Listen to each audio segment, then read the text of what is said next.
kita akan melakukan yang disebut dengan urban renewal, peremajaan kota, penataan ulang, bukan dikosongkan, apalagi dikosongkan tanpa mempertimbangkan satu prosedur, rasa keadilan, dan memperhatikan mereka sebagai sesama warga Jakarta. Tahun 88 sini saya, Pak.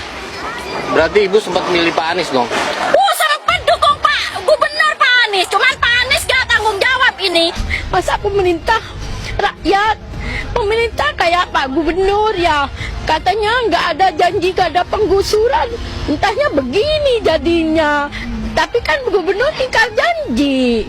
Katanya sebelum jadi gubernur Pak Anies janji tidak ada penggusuran. Udah kita itu dukung, ini imbalannya begini. Dan saya tidak ingin menjadi bagian dari daftar orang yang mengkhianati promotornya. Saya tidak ingin menjadi orang yang menjegal promotornya. Pak Prabowo hari ini adalah calon presiden dari Partai Gerindra.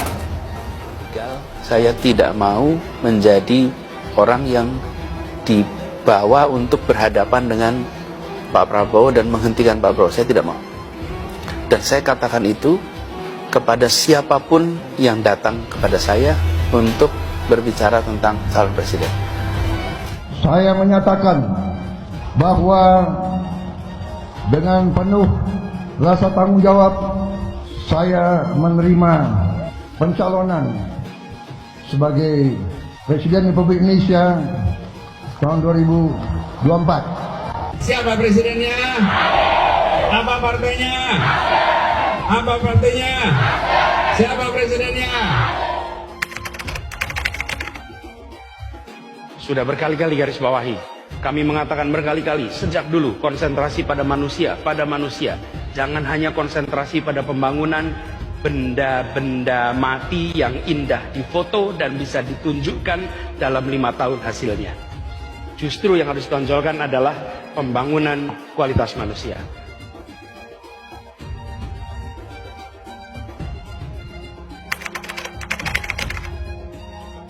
Air itu turun dari langit ke bumi, bukan ke laut. Harusnya dimasukkan ke dalam bumi, masukkan tanah. Di seluruh dunia air jatuh itu dimasukkan ke tanah, bukan dialirkan pakai gorong-gorong raksasa ke laut. Pompa-pompa statusnya siaga, begitu juga di Bina Marga, pompa-pompa bawah yang biasanya disebut underpass itu dalam posisi on. Pompa kita di Jakarta ini ada lebih dari 450, semuanya posisi siap, lebih dari 200 ada di muara, dan semuanya juga posisi siap, nanti ketika air sampai di muara maka siap untuk dipompa ke laut. Jakarta telah mengambil keputusan yang fatal. Nanti ketika air sampai di muara maka siap untuk dipompa ke laut. Gubernur Anies beralasan, dengan sistem ini, warga akan langsung mengetahui informasi banjir tanpa melalui jenjang. Bila ada kabar, maka pemberitahuannya akan langsung ke warga, tidak melalui jenjang.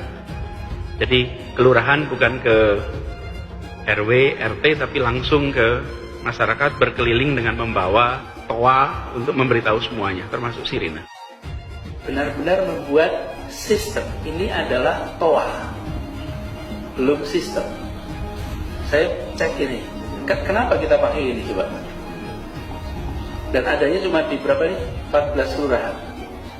Pertanyaan sederhana, kenapa di Jepang pakai begini ya? Kalau banjir kira-kira antara peringatan dan kejadian berapa menit? Lama lah, kenapa pakai alat begini? Ini dipakai karena tsunami. Kalau kita punya musuh perang, nah ini perlu nih.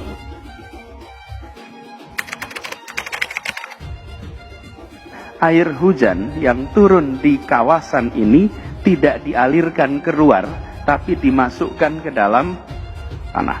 Di mana air-air hujan yang jatuh di kawasan kita jangan dikirim keluar halaman rumah, tapi siapkan lubang-lubang di dalam rumah, di perkantoran. Kalau ini kita lakukan, maka kita tidak menyumbang air keluar. Nah ini guys, situ kita lihat tuh sumber resapan di situ tuh malah membuat jalan jadi rusak guys. Pada saat itu juga dikatakan kondisi di sini minim penerangan dan juga hujan. Pada saat itu pengendara sepeda motor menghindari sumur resapan seperti yang terlihat di layar kaca. Memang di jalanan terdapat beberapa sumur resapan dan ketika menghindari sumur resapan dan pengendara sepeda motor ini jatuh dan masuk ke seberang jalan. Saya mohon kepada pemerintahan yang sekarang untuk mengevaluasi kembali sumur resapan yang selalu membahayakan pengendara. Ini bukan yang kejadian yang pertama kali, udah sering sekali sumur resapan ini menghambat kendaraan-kendaraan pada jeblos. Lihatlah kejadiannya sekarang. Apa alat transportasi yang dimiliki oleh hampir setiap orang? Mayoritas akan menjawab sepeda motor. Bukan. Alat transportasi yang dimiliki semua orang adalah kaki. Kaki. Karena itu, yang harus dibangun pertama adalah untuk kaki. Ini gagasan. Karena kita mengalami kondisi yang cukup ekstrim. Sebagai contoh, tahun lalu hujan ada yang 140 mm sampai 180 mm yang biasanya dihitung harian. 140, 180 itu sangat lebat. Bahkan 180 bisa dibilang ekstrim. Pekan kemarin itu jatuhnya dalam durasi waktu 2 jam setengah. Jadi bisa dibayangkan betapa banyaknya air yang jatuh pada saat bersamaan. Kondisi itu pasti menimbulkan